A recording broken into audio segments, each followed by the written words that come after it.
Madam Speaker, Mr. Vice President, members of Congress, the First Lady of the United States,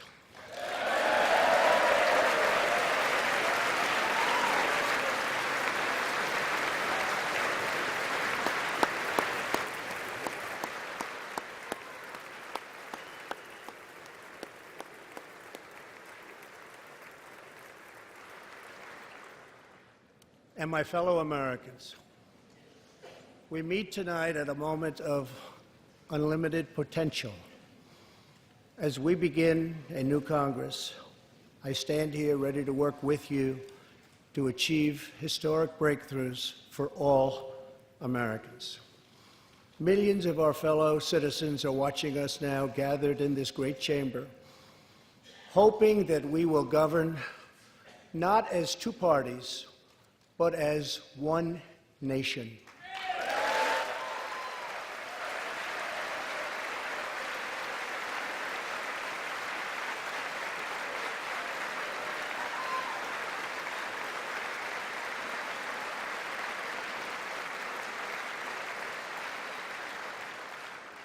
The agenda I will lay out this evening is not a Republican agenda or a Democrat agenda.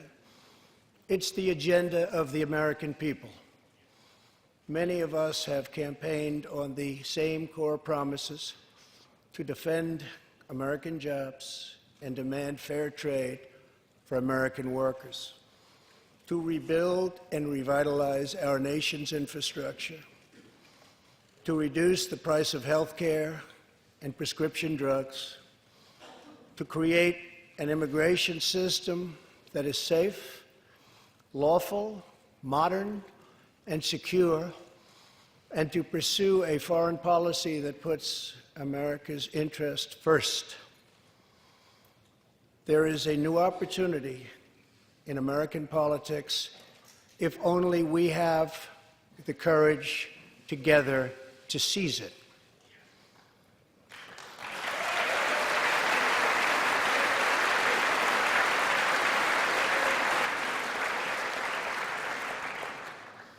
Victory is not winning for our party. Victory is winning for our country.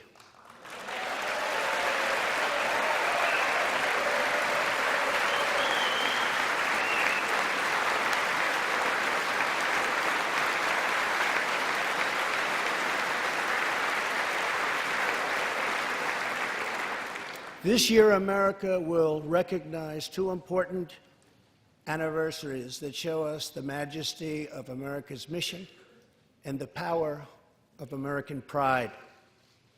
In June, we mark 75 years since the start of what General Dwight D. Eisenhower called the Great Crusade, the Allied liberation of Europe in World War II.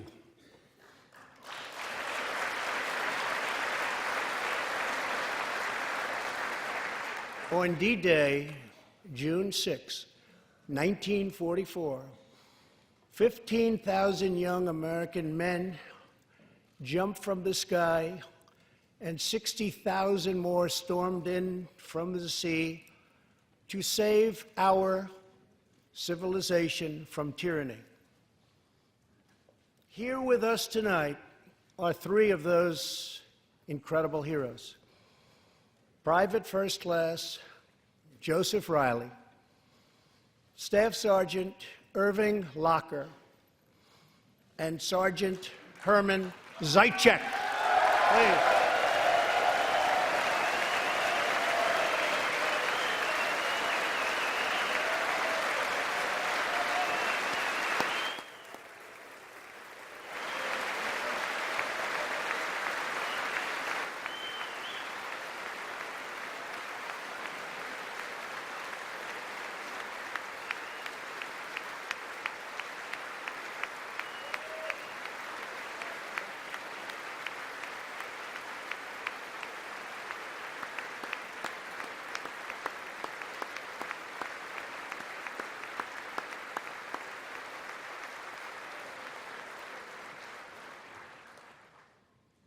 Gentlemen, we salute you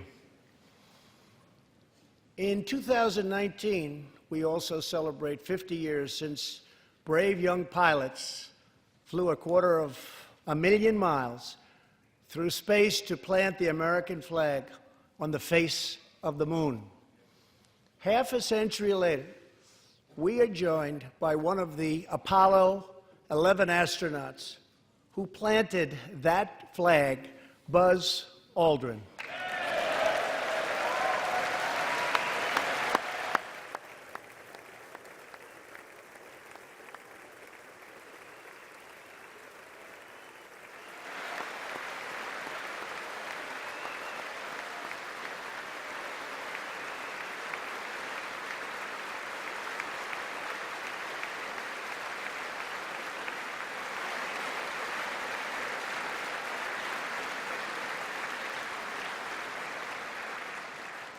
Thank you, Buzz. This year, American astronauts will go back to space on American rockets.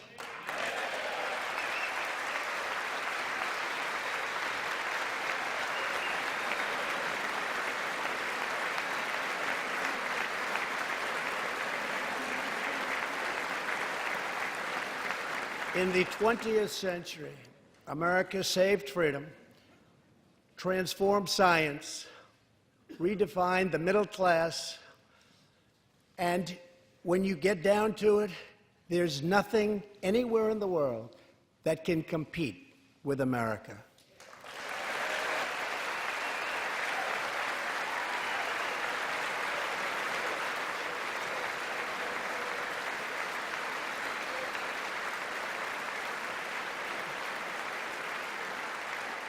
Now we must step boldly and bravely into the next chapter of this great American adventure.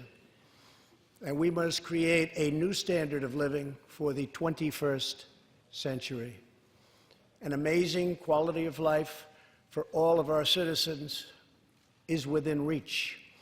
We can make our community safer, our families stronger, our culture richer, our faith deeper, and our middle class bigger and more prosperous than ever before.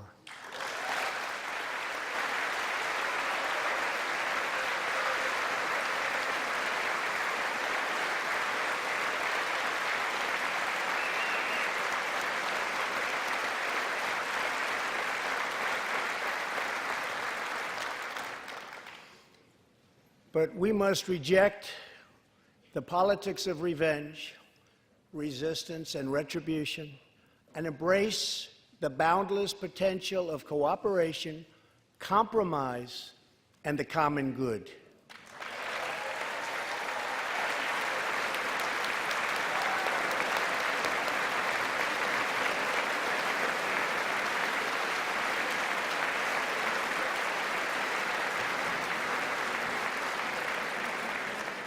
Together, we can break decades of political stalemate. We can bridge old divisions, heal old wounds, build new coalitions, forge new solutions, and unlock the extraordinary promise of America's future. The decision is ours to make. We must choose between greatness or gridlock, results or resistance, vision or vengeance, incredible progress or pointless destruction. Tonight, I ask you to choose greatness.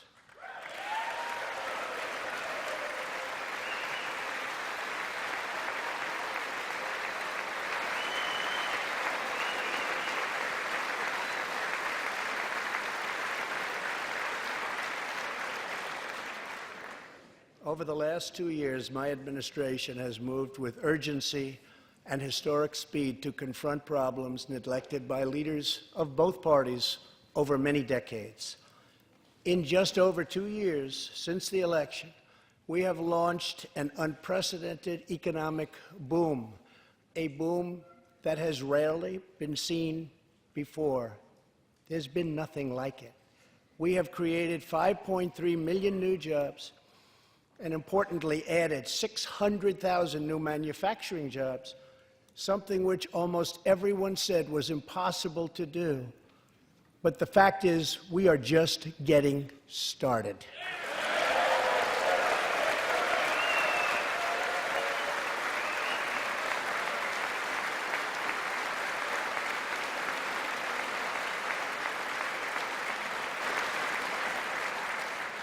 Wages are rising at the fastest pace in decades and growing for blue-collar workers who I promised to fight for. They're growing faster than anyone else thought possible. Nearly 5 million Americans have been lifted off food stamps.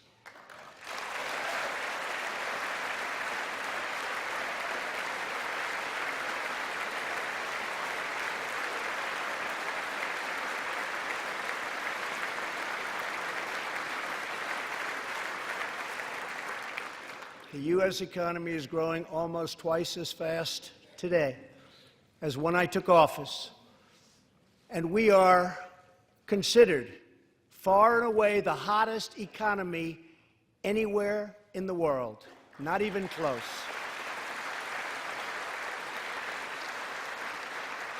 Unemployment has reached the lowest rate in over half a century.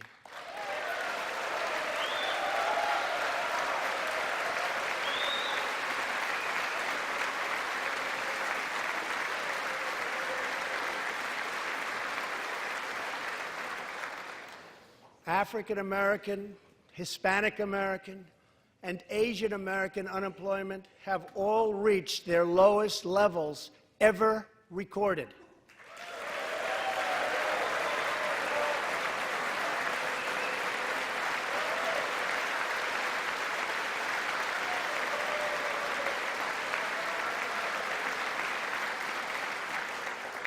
Unemployment for Americans with disabilities has also reached an all-time low.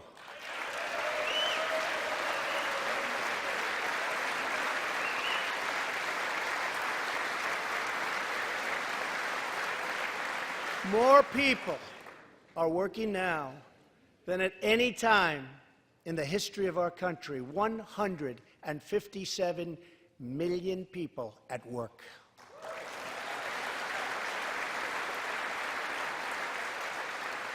We passed a massive tax cut for working families and doubled the child tax credit.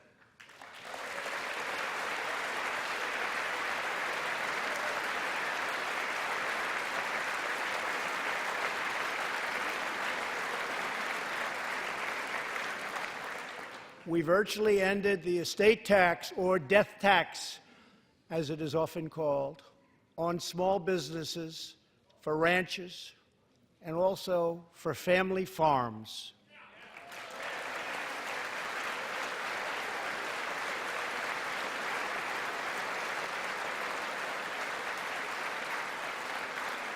We eliminated the very unpopular Obamacare individual mandate penalty.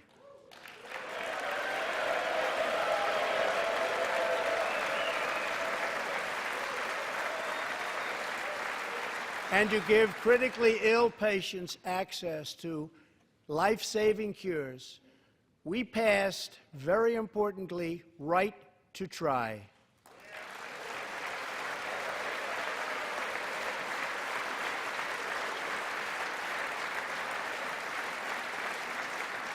My administration has cut more regulations in a short period of time than any other administration during its entire tenure.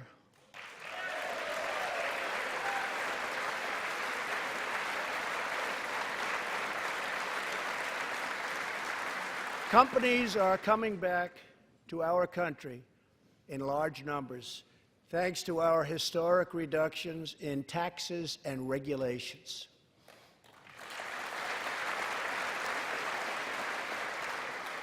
And we have unleashed a revolution in American energy.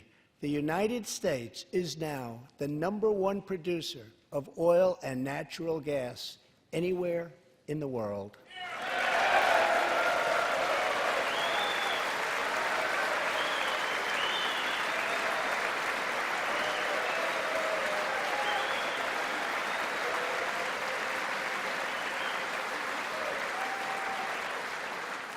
And now, for the first time in 65 years, we are a net exporter of energy.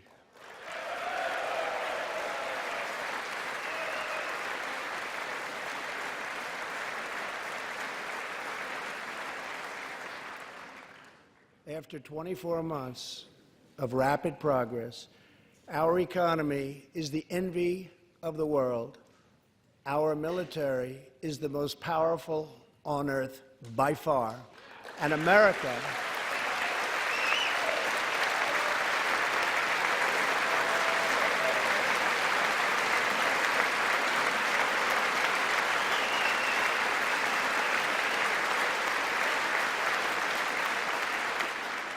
America is again winning each and every day.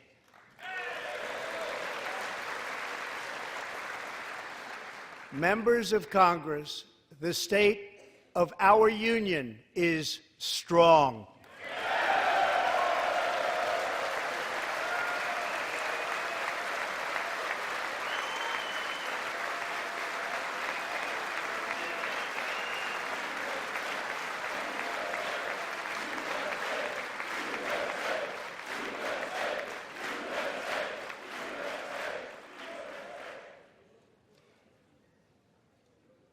That sounds so good. Our country is vibrant, and our economy is thriving like never before. On Friday, it was announced that we added another 304,000 jobs last month alone, almost double the number expected.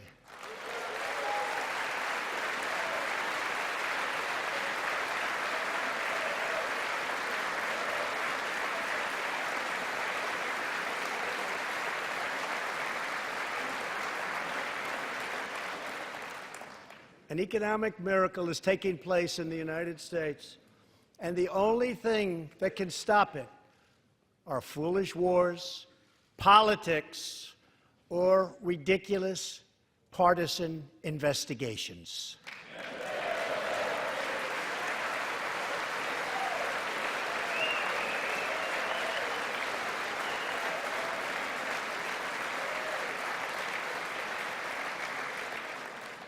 If there is going to be peace and legislation, there cannot be war and investigation.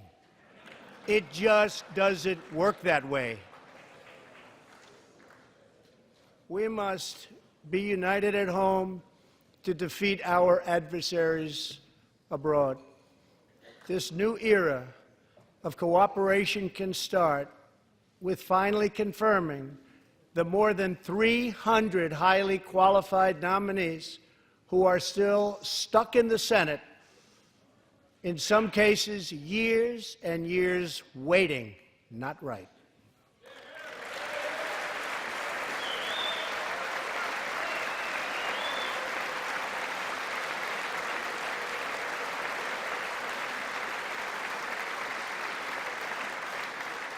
The Senate has failed to act on these nominations, which is unfair to the nominees and very unfair to our country.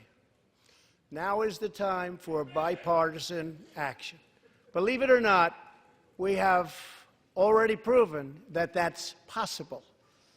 In the last Congress, both parties came together to pass unprecedented legislation to confront the opioid crisis, a sweeping new farm bill, historic VA reforms, and after 4 decades of rejection, we passed VA accountability so that we can finally terminate those who mistreat our wonderful veterans.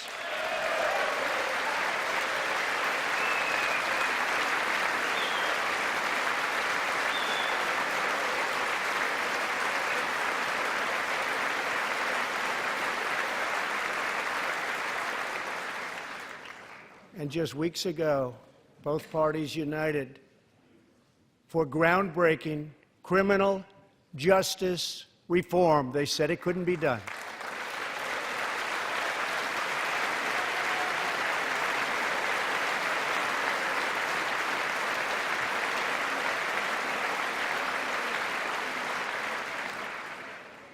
Last year, I heard through friends the story of Alice Johnson. I was deeply moved. In 1997, Alice was sentenced to life in prison as a first-time nonviolent drug offender. Over the next 22 years, she became a prison minister, inspiring others to choose a better path. She had a big impact on that prison population and far beyond. Alice's story underscores the disparities and unfairness that can exist in criminal sentencing and the need to remedy this total injustice. She served almost that 22 years and had expected to be in prison for the remainder of her life. In June, I commuted Alice's sentence. When I saw Alice's beautiful family greet her at the prison gates, hugging and kissing and crying and laughing, I knew I did something right. Alice is with us tonight, and she is a terrific woman. Terrific. Alice, please.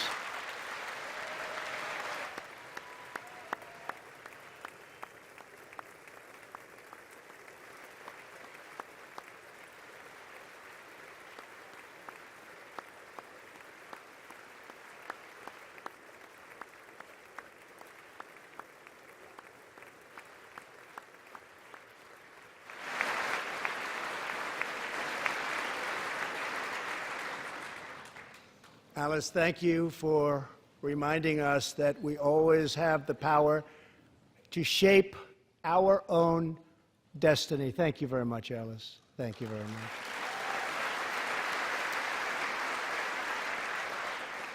Inspired by stories like Alice's, my administration worked closely with members of both parties to sign the First Step Act into law.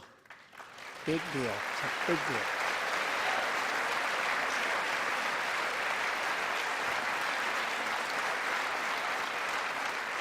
This legislation reformed sentencing laws that have wrongly and disproportionately harmed the African American community. The First Step Act gives nonviolent offenders the chance to re-enter society as productive, law-abiding citizens. Now, states across the country are following our lead. America is a nation that believes in redemption. We are also joined tonight by Matthew Charles from Tennessee. In 1996, at the age of 30, Matthew was sentenced to 35 years for selling drugs and related offenses. Over the next 2 decades, he completed more than 30 Bible studies, became a law clerk, and mentored many of his fellow inmates. Now Matthew is the very first person to be released from prison under the First Step Act.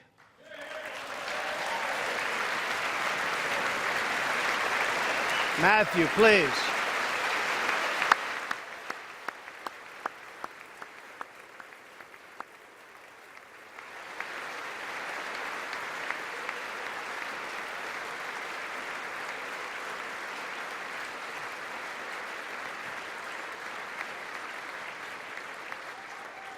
Thank you, Matthew.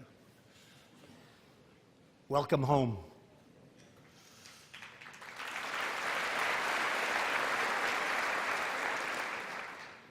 Now, Republicans and Democrats must join forces again to confront an urgent national crisis. Congress has 10 days left to pass a bill that will fund our government, protect our homeland, and secure our very dangerous southern border. Now is the time for Congress to show the world that America is committed to ending illegal immigration and putting the ruthless coyotes, cartels, drug dealers, and human traffickers out of business.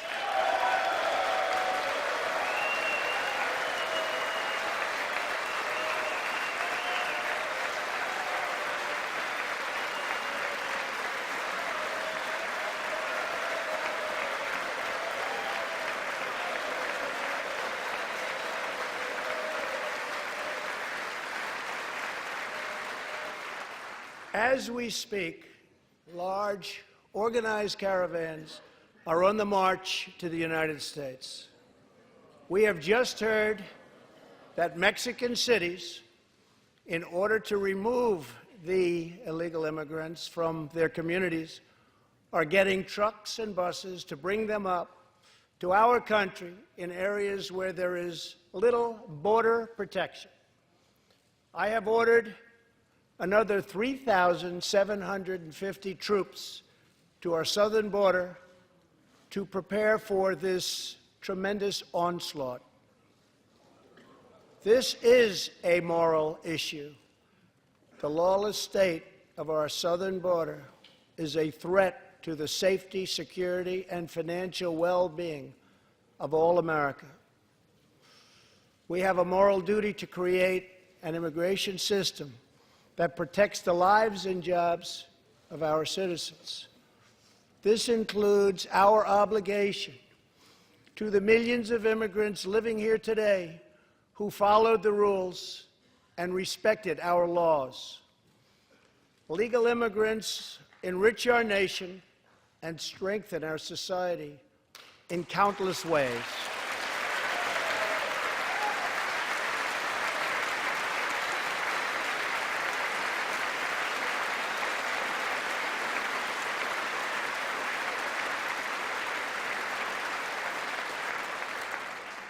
I want people to come into our country in the largest numbers ever, but they have to come in legally.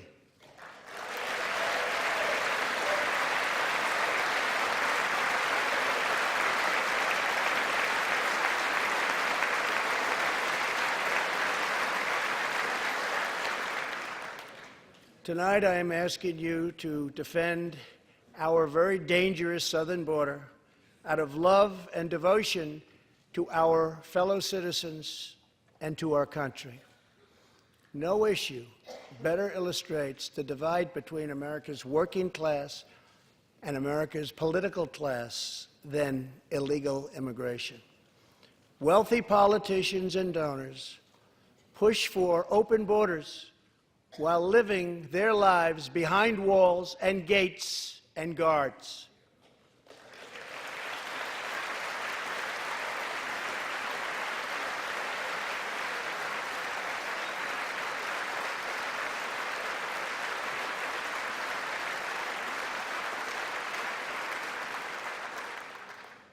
Meanwhile, working-class Americans are left to pay the price for mass illegal immigration.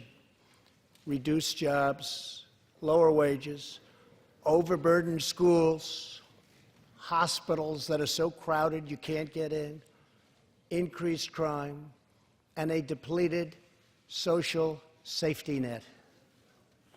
Tolerance for illegal immigration is not compassionate. It is actually very cruel.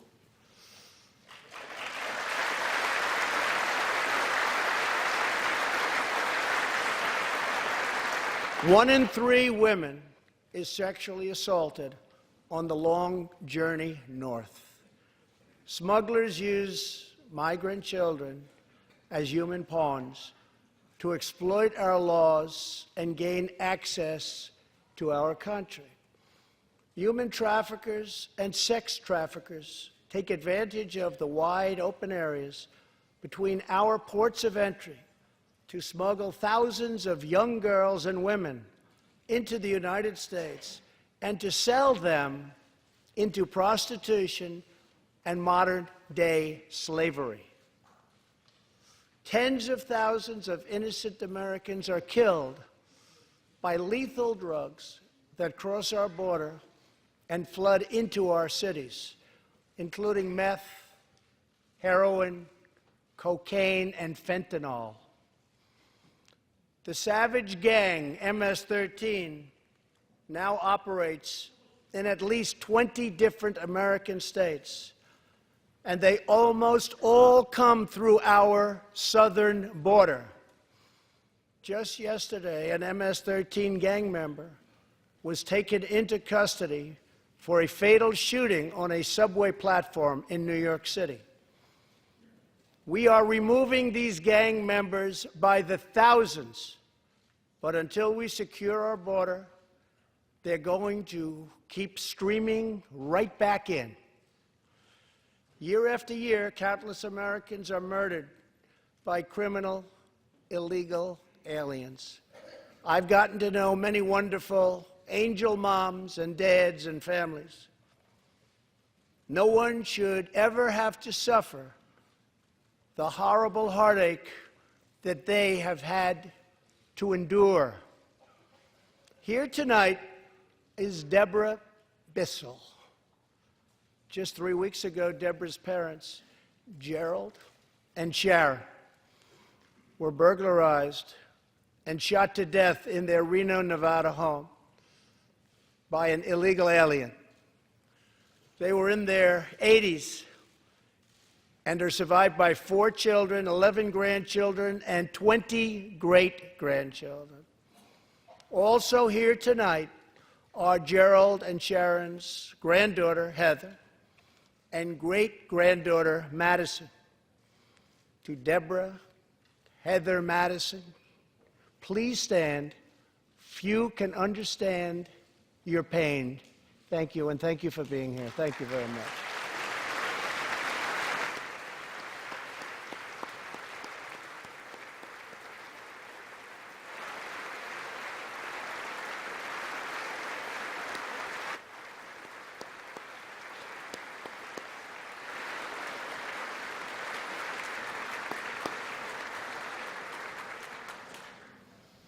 I will never forget, and I will fight for the memory of Gerald and Sharon, that it should never happen again.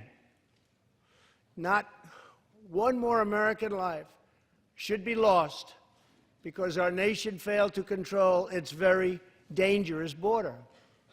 In the last 2 years, our brave ICE officers made 266,000 arrests of criminal aliens, including those charged or convicted of nearly 100,000 assaults, 30,000 sex crimes, and 4,000 killings or murders. We are joined tonight by one of those law enforcement heroes, ICE Special Agent Elvin Hernandez. When Elvin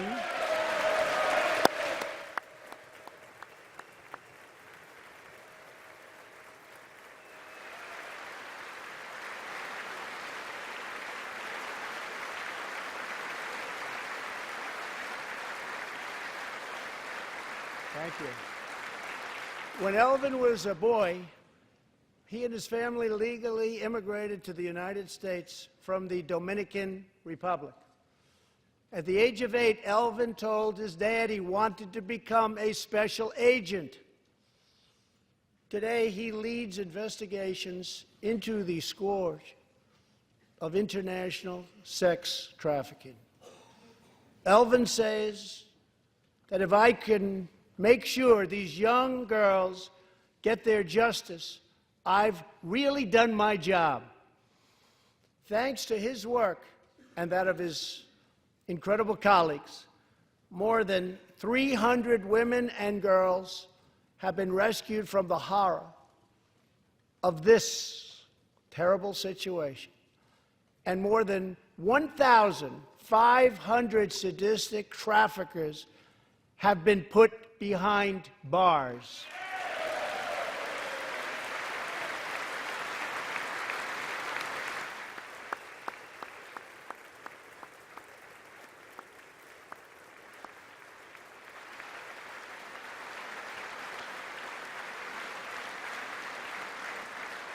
Thank you, Elvin.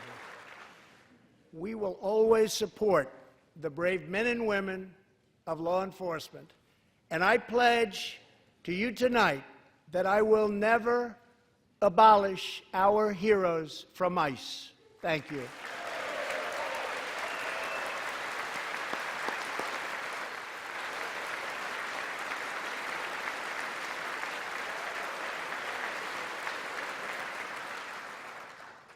My administration has sent to Congress a common-sense proposal to end the crisis on the southern border. It includes humanitarian assistance, more law enforcement, drug detection at our ports, closing loopholes that enable child smuggling, and plans for a new physical barrier or wall to secure the vast areas between our ports of entry. In the past, most of the people in this room voted for a wall, but the proper wall never got built.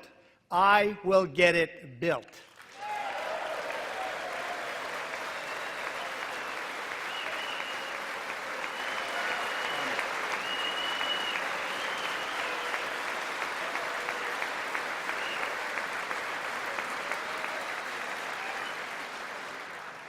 This is a smart, strategic, see-through steel barrier, not just a simple concrete wall. It will be deployed in the areas identified by the border agents as having the greatest need, and these agents will tell you where walls go up, illegal crossings go way, way down.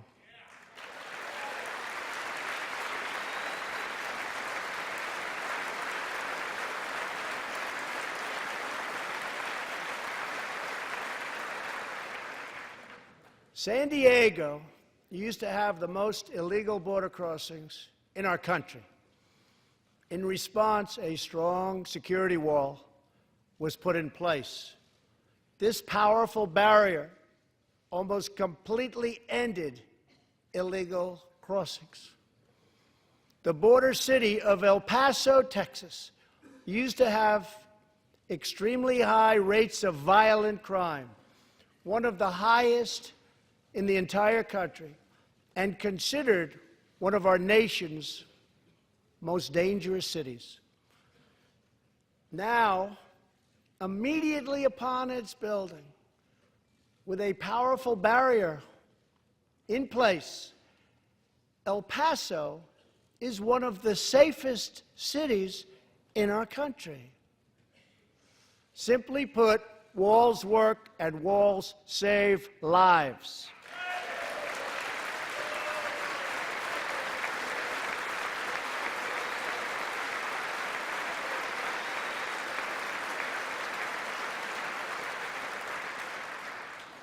So let's work together, compromise, and reach a deal that will truly make America safe.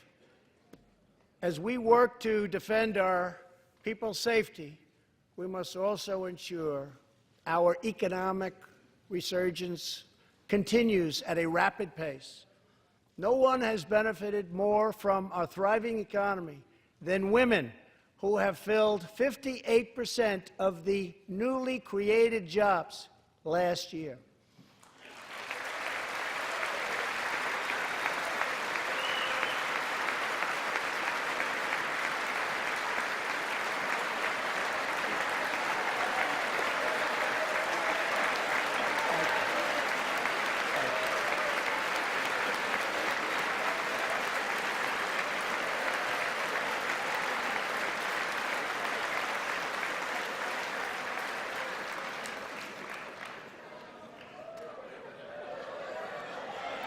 You weren't supposed to do that.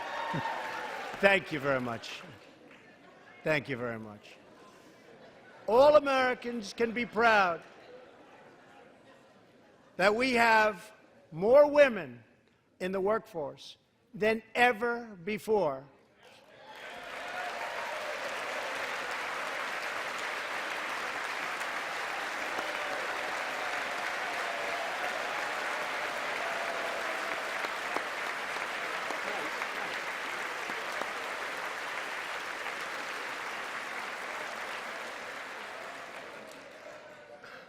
Don't sit yet. You're going to like this. And exactly 1 century after Congress passed the constitutional amendment giving women the right to vote, we also have more women serving in Congress than at any time before.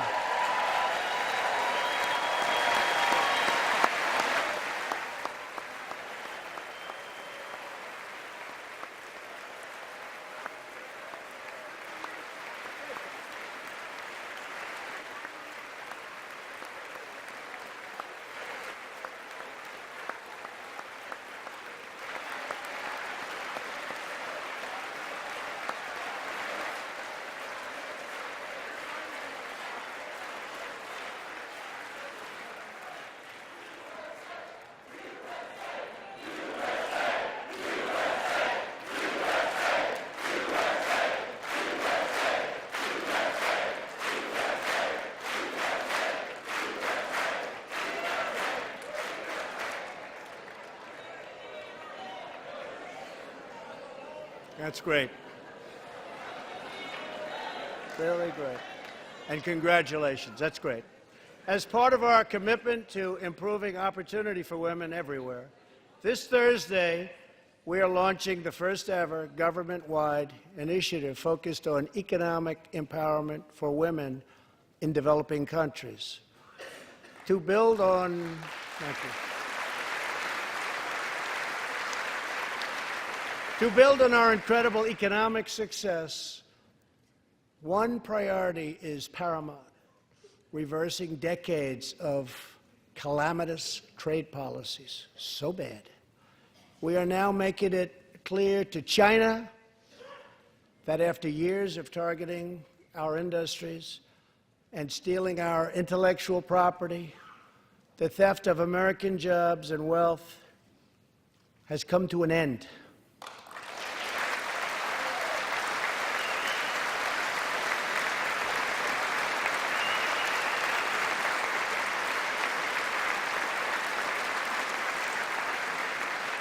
Therefore, we recently imposed tariffs on $250 billion of Chinese goods, and now our Treasury is receiving billions and billions of dollars.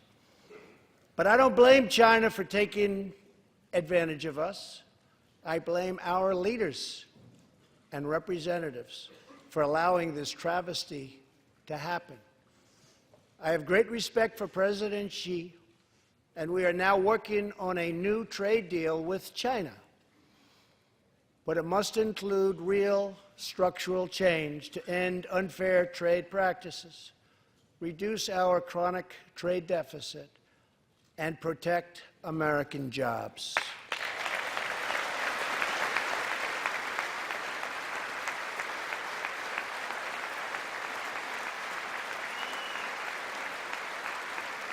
Thank you.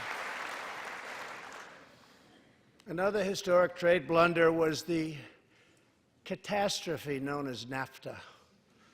I have met the men and women of Michigan, Ohio, Pennsylvania, Indiana, New Hampshire, and many other states whose dreams were shattered by the signing of NAFTA. For years, politicians promised them they would renegotiate for a better deal, but no one ever tried until now. Our new U.S.-Mexico-Canada agreement, the USMCA, will replace NAFTA and deliver for American workers like they haven't had delivered to for a long time. I hope you can pass the USMCA into law so that we can bring back our manufacturing jobs in even greater numbers, expand American agriculture, protect intellectual property, and ensure that more cars are proudly stamped with our 4 beautiful words: Made in the USA.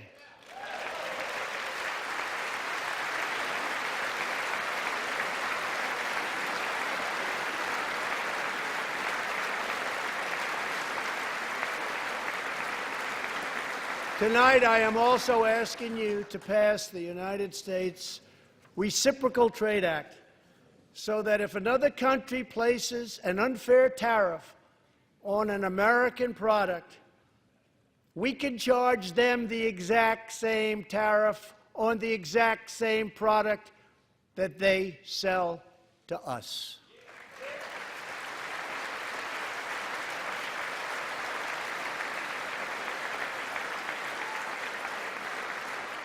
Both parties should be able to unite for a great rebuilding of America's crumbling infrastructure.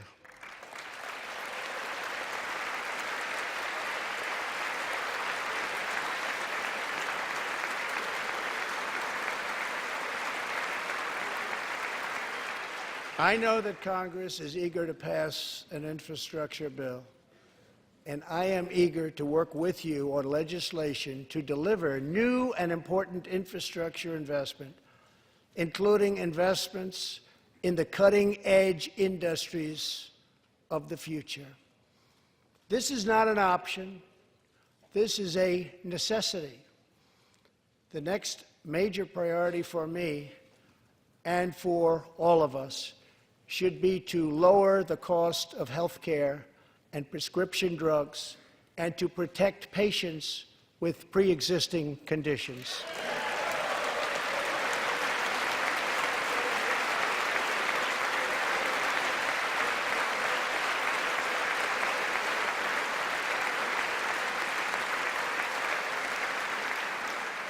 Already as a result of my administration's efforts in 2018, drug prices experienced their single largest decline in 46 years.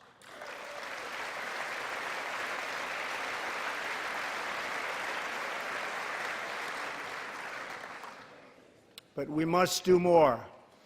It's unacceptable that Americans pay vastly more than people in other countries for the exact same drugs, often made in the exact same place. This is wrong, this is unfair, and together we will stop it, and we'll stop it fast.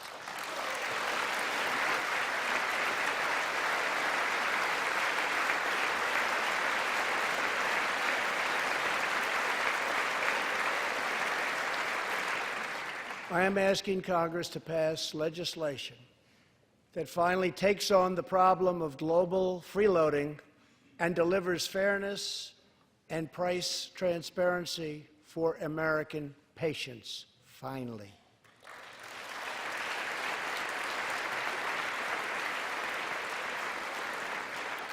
We should also require drug companies, insurance companies, and hospitals to disclose real prices to foster competition and bring costs way down.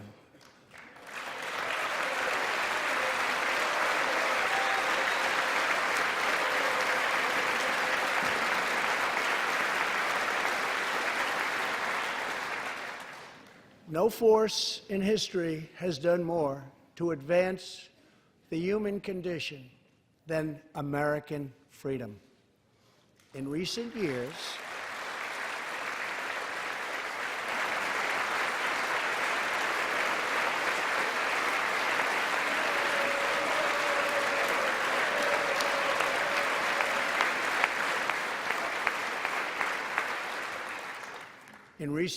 we have made remarkable progress in the fight against HIV and AIDS. Scientific breakthroughs have brought a once distant dream within reach. My budget will ask Democrats and Republicans to make the needed commitment to eliminate the HIV epidemic in the United States within 10 years. We have made incredible strides, incredible.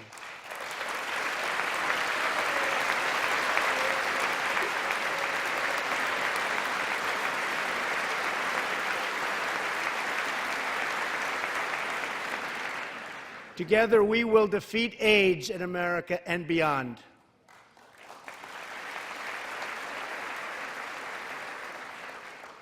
Tonight, I am also asking you to join me in another fight that all Americans can get behind, the fight against childhood cancer.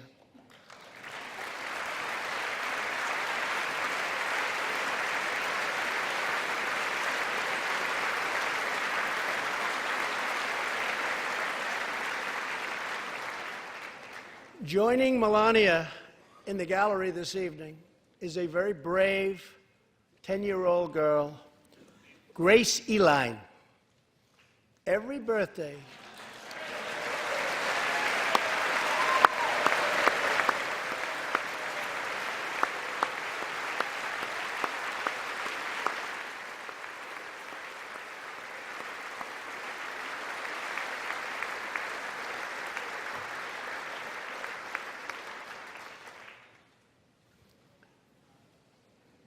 Hi, Grace. Every birthday since she was 4, Grace asked her friends to donate to St. Jude's Children's Hospital. She did not know that one day she might be a patient herself. That's what happened. Last year, Grace was diagnosed with brain cancer. Immediately, she began radiation treatment.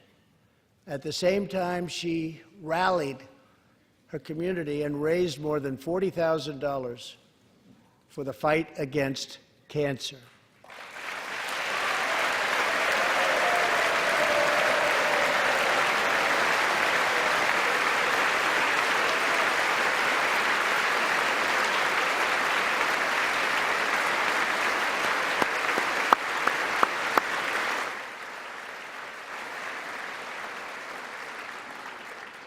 When Grace completed treatment last fall, her doctors and nurses cheered.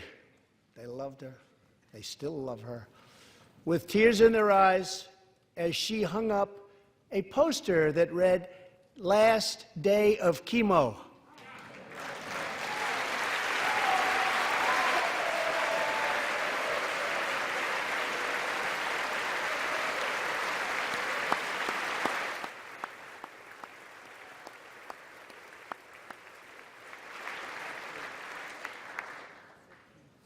Thank you very much, Grace. You are a great inspiration to everyone in this room. Thank you very much. Many childhood cancers have not seen new therapies in decades. My budget will ask Congress for $500 million over the next 10 years to fund this critical life-saving research. To help support working parents, the time has come to pass school choice for Americans' children.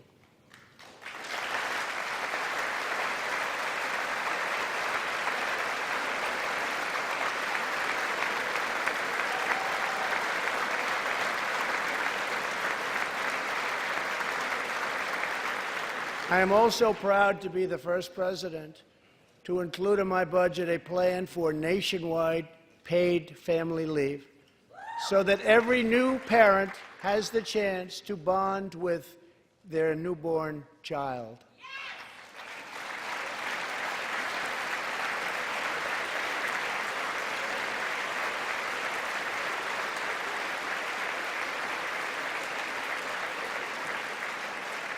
There could be no greater contrast to the beautiful image of a mother holding her infant child than the chilling displays our nation saw in recent days.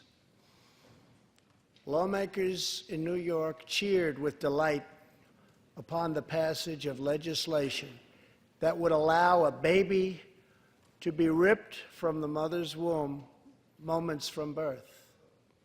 These are living, feeling, beautiful babies who will never get the chance to share their love and their dreams with the world. And then we had the case of the governor of Virginia, where he stated he would execute a baby after birth. To defend the dignity of every person, I am asking Congress to pass legislation to prohibit the late-term abortion of children who can feel pain in the mother's womb.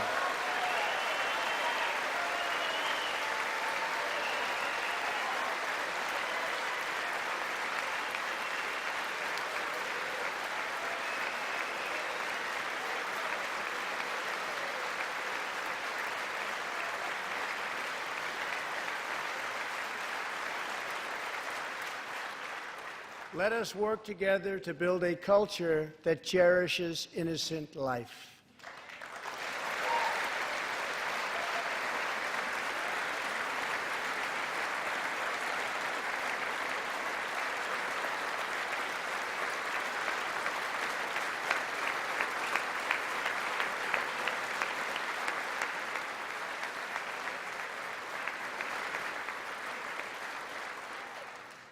And let us reaffirm a fundamental truth.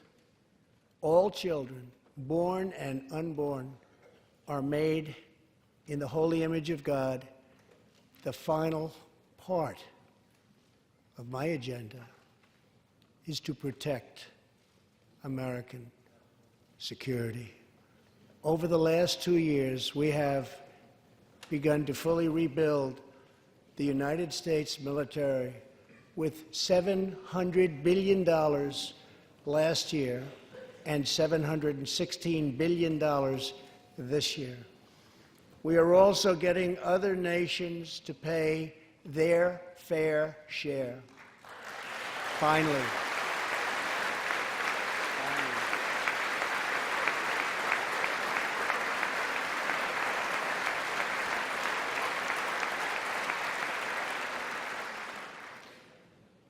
For years, the United States was being treated very unfairly by friends of ours,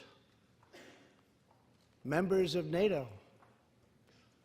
But now we have secured, over the last couple of years, more than $100 billion of increase in defense spending from our NATO allies. They said it couldn't be done.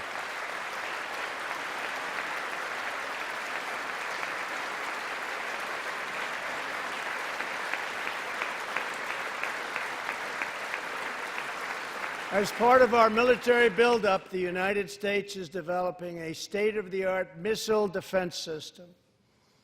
Under my administration, we will never apologize for advancing America's interests.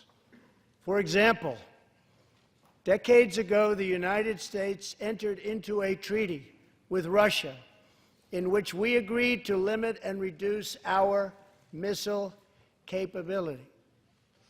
While we followed the agreement and the rules to the letter, Russia repeatedly violated its terms.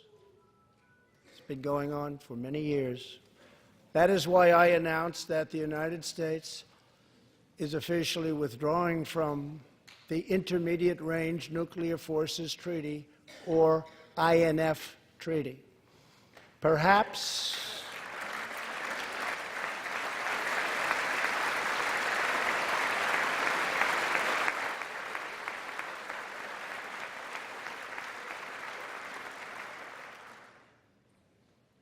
we really have no choice.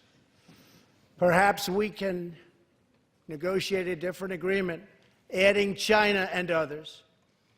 Or perhaps we can't, in which case we will outspend and out-innovate all others by far.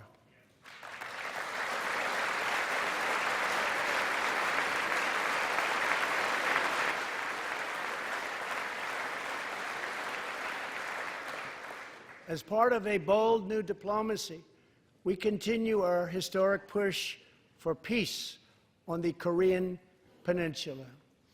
Our hostages have come home. Nuclear testing has stopped, and there has not been a missile launch in more than 15 months.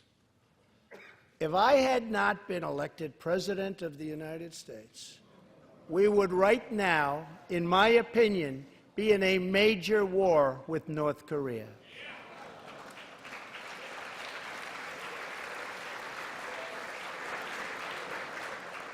Much work remains to be done, but my relationship with Kim Jong-un is a good one. Chairman Kim and I will meet again on February 27th and 28th in Vietnam.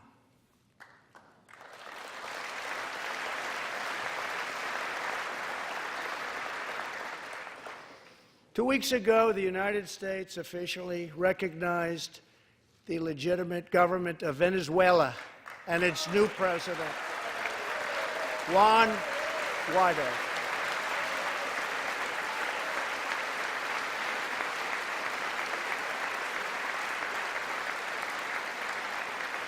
We stand with the Venezuelan people in their noble quest for freedom, and we condemn the brutality of the Maduro regime, whose socialist policies have turned that nation from being the wealthiest in South America into a state of abject poverty and despair.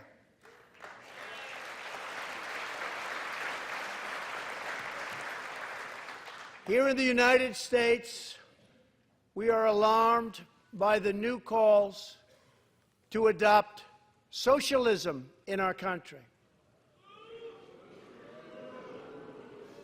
America was founded on liberty and independence, and not government coercion, domination, and control.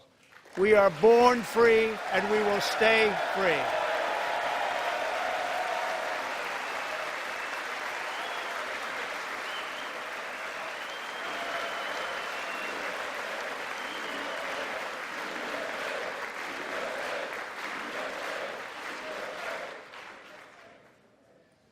Tonight, we renew our resolve that America will never be a socialist country.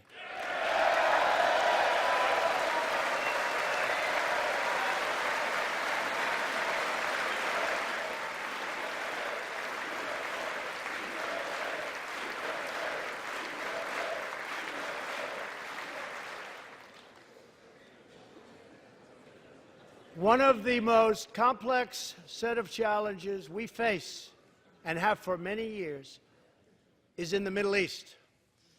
Our approach is based on principled realism, not discredited theories that have failed for decades to yield progress. For this reason, my administration recognized the true capital of Israel and proudly opened the American Embassy in Jerusalem.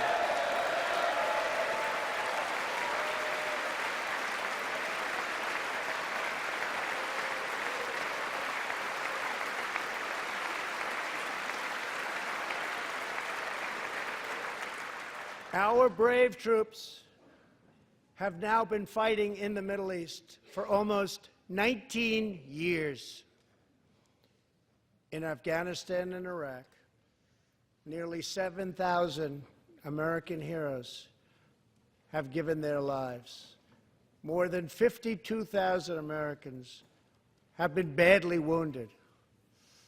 We have spent more than $7 trillion in fighting wars in the Middle East.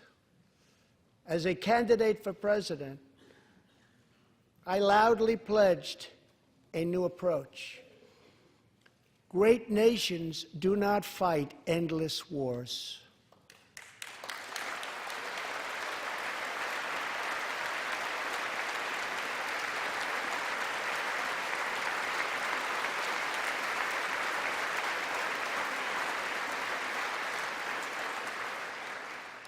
When I took office, ISIS controlled more than 20,000 square miles in Iraq and Syria just 2 years ago. Today, we have liberated virtually all of the territory from the grip of these bloodthirsty monsters. Now, as we work with our allies to destroy the remnants of ISIS, it is time to give our brave warriors in Syria a warm welcome home.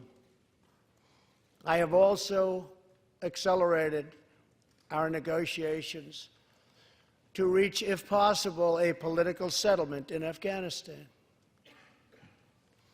The opposing side is also very happy to be negotiating. Our troops have fought with unmatched valor, and thanks to their bravery, we are now able to pursue a possible political solution to this long and bloody conflict.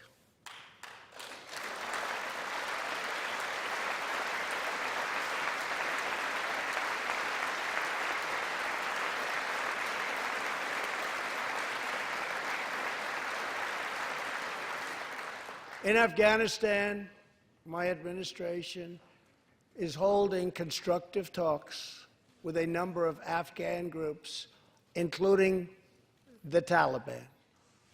As we make progress in these negotiations, we will be able to reduce our troops' presence and focus on counterterrorism, and we will indeed focus on counterterrorism. We do not know whether we'll achieve an agreement, but we do know that after 2 decades of war, the hour has come to at least try for peace, and the other side would like to do the same thing. It's time.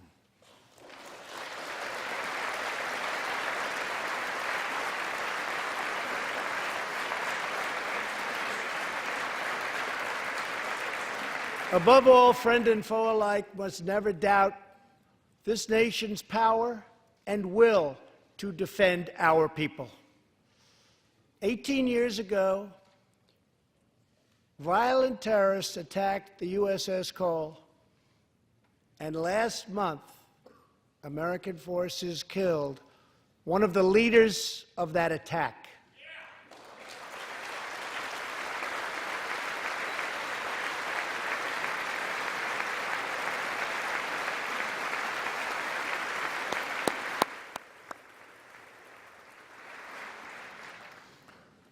We are honored to be joined tonight by Tom Wibberley, whose son, Navy seaman Craig Wibberley, was one of the 17 sailors we tragically lost. Tom, we vow to always remember the heroes of the USS Cole. Thank you, Tom.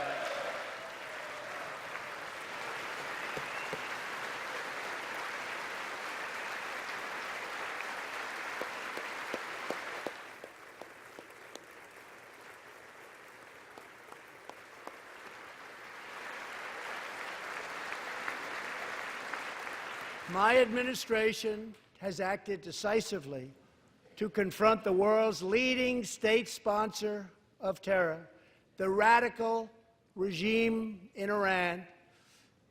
It is a radical regime.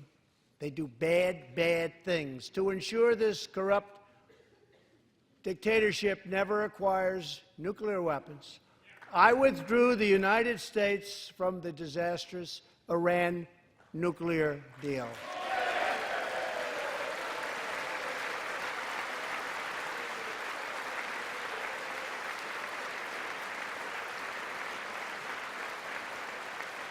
And last fall, we put in place the toughest sanctions ever imposed by us on a country. We will not avert our eyes from a regime that chants death to America and threatens genocide against the Jewish people.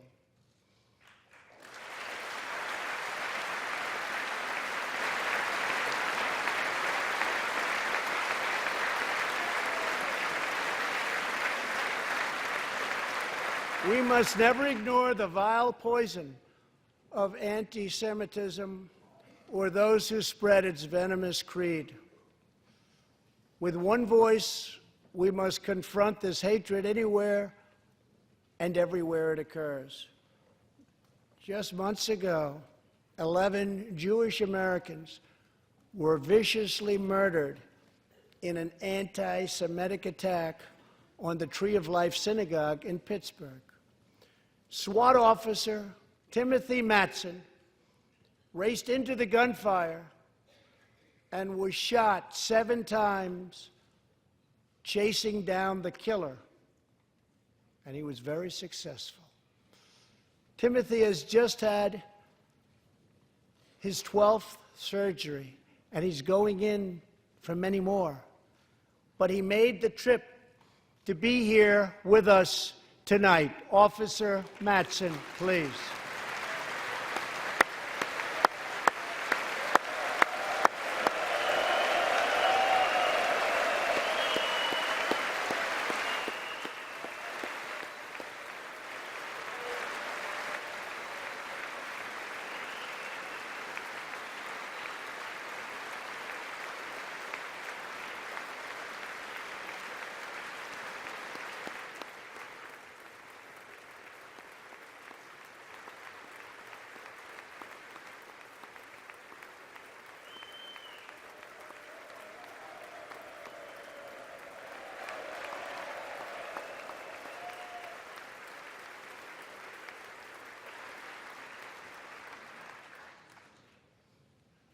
Thank you. We are forever grateful. Thank you very much. Tonight, we are also joined by Pittsburgh survivor, Judah Samet. He arrived at the synagogue as the massacre began. But not only did Judah narrowly escape death last fall, more than 7 decades ago, he narrowly survived the Nazi concentration camps.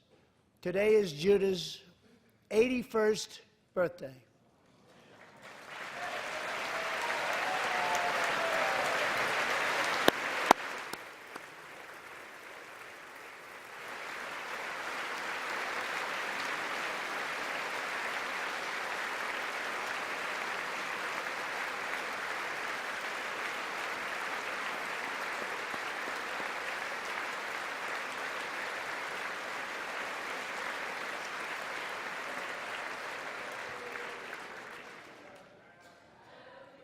Great.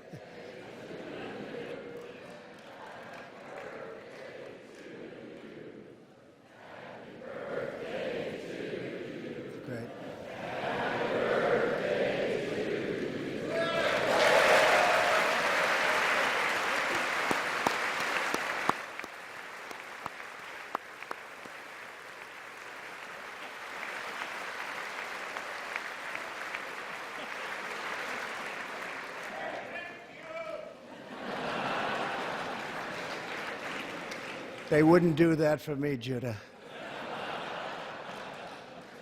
Judah says he can still remember the exact moment nearly 75 years ago, after 10 months in a concentration camp, when he and his family were put on a train and told they were going to another camp.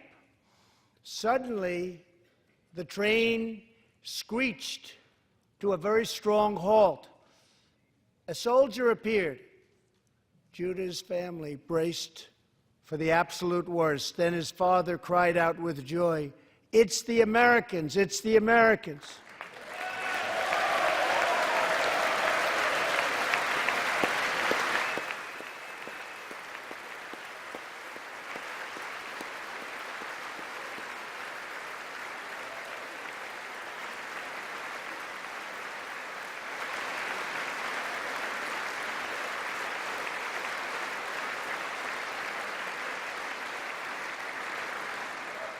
Thank you.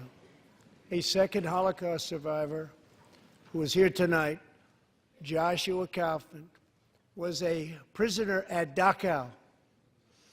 He remembers watching through a hole in the wall of a cattle car as American soldiers rolled in with tanks. To me, Joshua recalls, the American soldiers were proof that God exists. And they came down from the sky. They came down from heaven.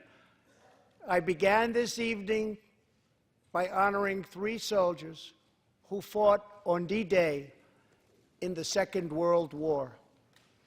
One of them was Herman Zaitchik. But there is more to Herman's story. A year after he stormed the beaches of Normandy, Herman was one of the American soldiers who helped liberate Dachau.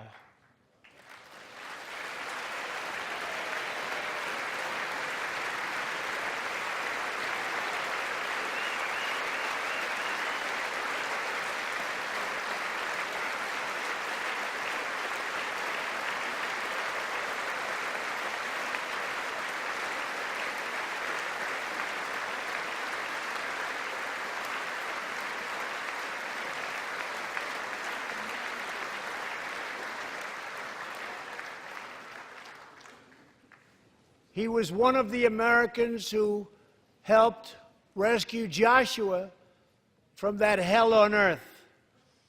Almost 75 years later, Herman and Joshua are both together in the gallery tonight, seated side by side, here in the home of American freedom. Herman and Joshua, your presence this evening is very much appreciated. Thank you very much.